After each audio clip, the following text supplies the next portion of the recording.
शाहिद अफरीदी ने ये क्या बोल दिया। शाहिद अफरीदी कहते हैं कि बुमराह जो है ना वो एक ओवर हाइप बॉलर है। मतलब कि बुमराह के बारे में जो बातें होती है ना वो ज्यादा ही होती है, इतना कोई खास नहीं है। ऐसा क्यों बोल दिया? हालांकि बुमराह वो है कि अगर पाकिस्तान के अंदर किसी इंडियन बॉलर की तारीफ होती है ना, दुनिया में तो होती है, पाकिस्तान के अंदर बड़े कम ऐसे इंडियन खिलाड़ी जिनकी पाकिस्तानी फैन दिल से तारीफें करते हैं। शाहिद अफरीदी ने जसप्रीत बुमराह के हवाले से बात करते हुए यह बोला है कि बुमराह को ज्यादा हाइप दी गई है। बुमराह ओवर हाइप बॉलर है, उतना कुछ उसमें है नहीं जितनी ज्यादा उसको हाइप दी गई है। और बुमराह जैसे बॉलर को खेलना मेरे लिए कोई मुश्किल नहीं है। मैं बुमराह जैसे बॉलर मालिक अब आएगा मजा, क्योंकि अब हमारी अपनी प्राइवेट पर्सनल इतनी ज्यादा प्राइवेट के इस लीग के मैचेस को हमें बाथरूम में बैठ के देखना चाहिए। हमारी पीएसएल शुरू हो रही है, बहुत सारी तालियां। Pakistan super league is coming. और जितने इंडियन भाई लोग ये समझ रहे थे कि भाई पाकिस्तान तो नल्ले हैं, चपड़ी हैं, बेरोजगार हैं, इनके पास खाने का पैसा नहीं है, खाने को आटा नहीं है, ये नहीं है, वो नहीं है, इसके ना पीएसएल शुरू कर रहे हैं, ऐसी की तैसी कर रहे हैं हम लोग। इस बात का मैं सबूत दूंगा यहां पर बैठ करके, भाई मेरे पास आटा है। आटा क्या, मैं महंगे अमीरों वाली चीजें मैं तुम लोग को बताऊंगा कि करना क्या है। देखो अब पीएसएल जो है शुरू हो रही है और कुछ ऐसे ही हालात पाकिस्तान के साथ कि नजम सेठी जिनका ये पीएसएल का बनाया हुआ ब्रांड है वो आज आए थे और उन्होंने जो है वो आज आकर बात की है। स्पेशली उन्होंने जो है वो आईपीएल वर्सेस पीएसएल को लेकर जो है बात की है। उनका कहना है कि पाकिस्तान सुपर लीग जो है इसकी जो फिनाले की टीम है उसको जो है वो आईपीएल की जो फिनाले की टीम है उसके साथ जो एक मैच खेलना चाहिए। कह रहे हैं जी हमारा बड़ा ड्रीम है कि हमारे प्लेयर्स जो है वो आईपीएल में जाकर खेलें और इंडिया के जो स्टार प्लेयर्स हैं वो पीएसएल में आकर खेलें। उनका कहना है कि बीसीसीआई जो है वो उनकी जो गवर्नमेंट है वो उनको मना कर देती है हमेशा से। हमारी तो एक कोशिश होती है और हमने तो डोर हमेशा से जो है वो ओपन रखे होते हैं। एक बयान ये था कि हमको अच्छा तो नहीं कर सके हैं, तो आप जो है पाकिस्तान सुपर लीग को एंजॉय करें, पाकिस्तान का सबसे बड़ा टूर्नामेंट है उसमें भी ज्वाइनमेंट ढूंढे। दूसरा बयान ये था भाई साहब का कि अब मेरे हाथ में कुछ नहीं है। पहले तो गुजरात टाइटन को मुबारकबाद देंगे और मोहम्मद सिराज ने पहले भी बहुत अच्छी बॉलिंग की, आरसीबी के खिलाफ 3 विकेटें हासिल की और आज भी उसने माशाल्लाह बहुत अच्छी बॉलिंग की, 4 विकेटें ली है। और मोहम्मद सिराज को यही कहेंगे कि इसी तरह बॉलिंग करते रहे। मोहम्मद सिराज हमारे फेवरेट बॉलर हैं, उसको हम देख रहे हैं आईपीएल के अंदर। और मोहम्मद सिराज को आरसीबी ने रिलीज़ करके गलती की, उनको रिटेन करना चाहिए था। अगर आप देखें पिछला सीजन भी तो आरसीबी को काफ़ी मैचेस मोहम्मद सिराज ने जिताए थे और इस सीज़न के लिए देखें वो गुजरात टाइटन को 2 मैच जिता चुके हैं।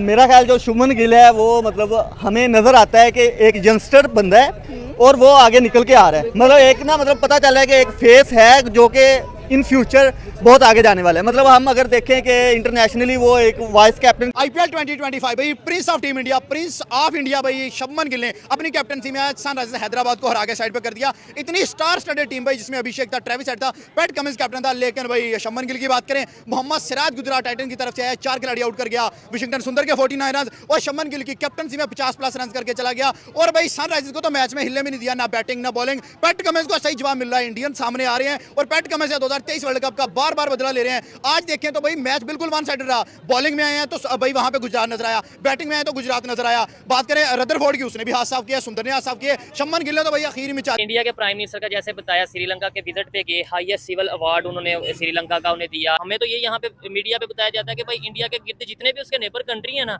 इंडिया उन्हें दबा के रखता है। हम दूसरे लोगों के साथ इसलिए रिलेशन नहीं बेहतर कर पा रहे, मेरा मानना ये है क्योंकि हमारे आपस में रिलेशन नहीं अच्छे हैं, ठीक है। क्योंकि हम लोग आपस में देख लें, सिंधी बलोची हो गया, ठीक है, और कश्मीरी, हम लोग आपस में पंजाबियों के साथ इवन दो हम लोग आपस में इतना लड़ते हैं, हर चीज से इख्तलाफ है। कोई बात करें तो कोई उठा के ले जाता है। हमें जो बताया जाता है कि इंडिया तो ऐसा है, इंडिया तो वैसा, हमें नजर आ रहा है इंडिया कैसा है, इंडिया कहाँ पे पहुंच चुका है वो भी हमें नजर आ रहा है। कहाँ पे पहुंच चुका है इंडिया? एक अपनी बुलंदियों पे है इस टाइम, ठीक है, हमें नजर आ रहा है India is doing their work as much well as they can, okay, ठीक है। वहाँ पे मुसलमान भी है, सिख हिंदू भी हैं, ठीक है, रिलीजन को उन्होंने साइड पे कर दिया है, ठीक है, उन्होंने अपनी कंट्री को ऊपर कर लिया हुआ है। अब गवर्नमेंट पे सारा कुछ नहीं डालना चाहिए। गवर्नमेंट ने आपको सुबह आके उठाना तो नहीं ना है कि बेटा उठ जाओ, जाके काम पे जाओ, ठीक है। आपने उठना है। अब यहाँ पे 10-10 बजे, 1-1 बजे, 2-2 बजे उठ रहे हैं और यही नौजवान जब बाहर जाते हैं ना, दुबई में या यूरोप किसी भी कंट्री में जाते हैं, ठीक है, वहाँ पे भाई उन्होंने तो फिर आपको पता, मैं सख्त बात करूंगा कि डंडा दिया होता है। मोदी को आप क्या चाहते हैं? आपके प्राइम मिनिस्टर जो है उसे जो है वो अवार्ड दिया जाए श्रीलंका में। किस बात का अवार्ड दे, ये बताएं क्या किया उन्होंने? मोदी को किस बात का अवार्ड मिल रहा है? आपको पता वर्ल्ड वाइड क्या अप्रोच है भारत क्या अप्रोच है भारत डायरेक्ट ईरान से पेट्रोल ले रहा है, आपको पता है? आपको आप ही बता रहे हैं, मैं बता, आपको भी पता होगा। इंडिया के साथ हमारा मुकाबले नहीं है, ठीक है। उनके पास दुनिया का हर इन्वेस्टर है, ठीक है, हर बंदा उनके पास है। वो छोटे छोटे मुल्कों को भी साथ जोड़े हैं, बड़े मुल्क भी उनके साथ जुड़े हुए हैं। वो कोई गलत काम भी करे, सारे मुल्क उनके सपोर्ट में खड़ा, हर मुल्क उनकी सपोर्ट में खड़ा है। हमारे पास जरदारी है, नवाज शरीफ है, इसके बाद भी हमें कोई इन्वेस्टमेंट इनका चार डालना है हमने, जरदारी का, नवाज शरीफ का। ये क्या करके दे रहे हैं हमें? क्या किया इन्होंने मुल्क के अंदर? ये अपना मुल्क नहीं संभाल सकते। शाहीन शाह अफरीदी को कि शाहीन को वो बॉलर्स हमारे पुराने ग्लेन मैग्रा, चमिंदा वास, वसीम अकरम, वकार यूनुस, जिनको पुराने बॉल के साथ अच्छी बॉल करनी आती थी, शहीनशाह अफरीदी को उनके साथ एक कैंप लगाना चाहिए।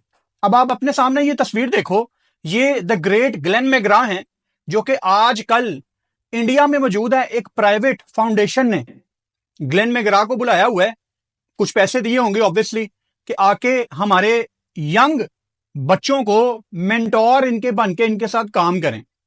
यही मशवरा मैं पिछले कितने हफ्तों से दे रहा हूं कि आप ग्लेन मैग्रा की फाउंडेशन में पैसे डाल दो, उनको वैसे पैसे दे दो, उनकी सर्विसेज लो। आप चमिंदा वास को भी बुलाओ, आप पाकिस्तान से द ग्रेट वसीम अकरम को भी बुलाओ, वकार यूनुस को भी बुलाओ। आप इन चारों को तो नहीं, कम से कम 2 को बुला के एक कैंप लगा लो और उसमें पाकिस्तान के ये जितने लड़के हैं। दुनिया में ऐसे भी लोग रहते हैं जो मैच खुद हार जाते हैं और भाई न्यूजीलैंड की डी टीम, जेड टीम से जो है वाइट वॉश हो जाते हैं, लेकिन इल्जाम जो है वो अफगानिस्तान पे लगाते हैं। बड़े बेगैरत के बच्चे हैं भाई।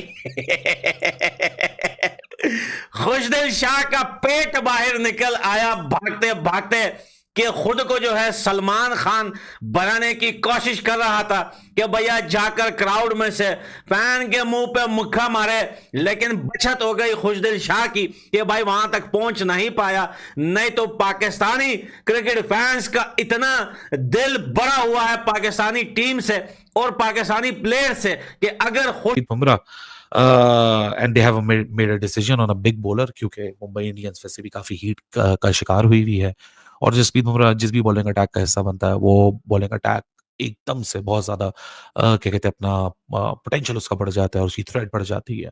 सो इसी के चलते बड़ी खबर इस वक्त है कि मुंबई इंडियन का कल जो मैच है रॉयल चैलेंजर्स बैंगलोर के साथ, उसमें जसप्रीत बुमराह जो है वो सिलेक्शन के लिए अवेलेबल रहने वाले हैं।